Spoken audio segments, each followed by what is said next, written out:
Secretario de Gobierno del municipio, Sergio Aldazábal.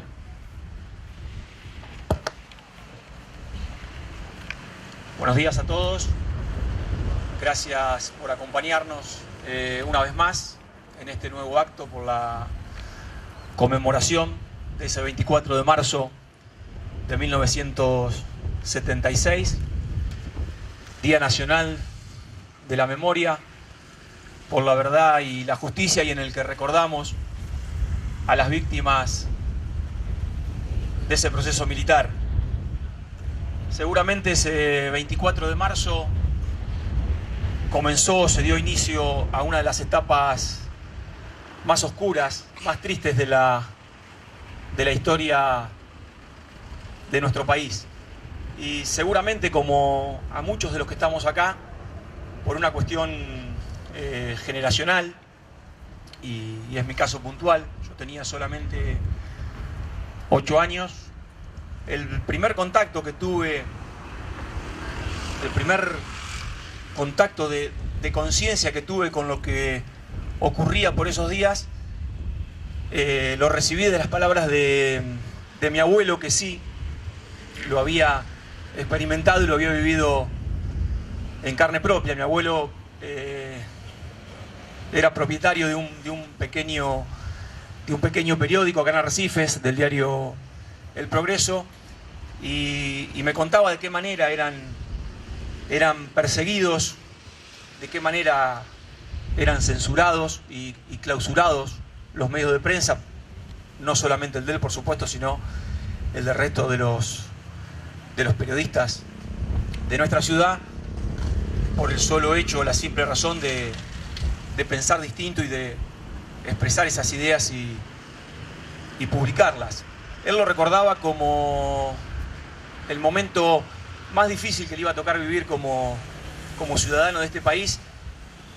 y se adelantaba en el tiempo y decía: muy difícilmente nos toque pasar o atravesar una situación siquiera parecida. Nosotros acá en Arrecifes tenemos el testimonio claro de varias familias de nuestra ciudad que pagaron el precio más alto en ese proceso militar, que fue precisamente con la vida de los seres queridos, con los integrantes de su familia. Precio que nosotros hoy, y la historia argentina, no se lo va a poder devolver. Claro que después, y como consecuencia seguramente de la pérdida de esas vidas,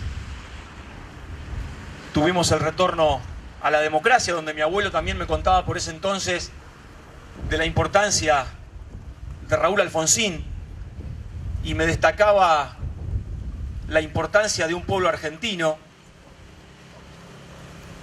que, unido todo y despojado de cualquier ideología política y de cualquier idea distinta, sí estaba unido en el deseo y pedía a gritos el retorno de la democracia y poder vivir en libertad. Por eso hoy, a 35 años de aquel momento, me parece que el pueblo argentino tuvo un Alfonsín, pero Alfonsín también tuvo un pueblo argentino que lo respaldó, y me parece que en esa conjunción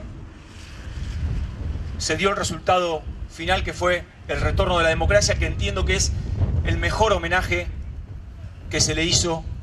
a las víctimas de ese proceso militar. Esa democracia que hoy, con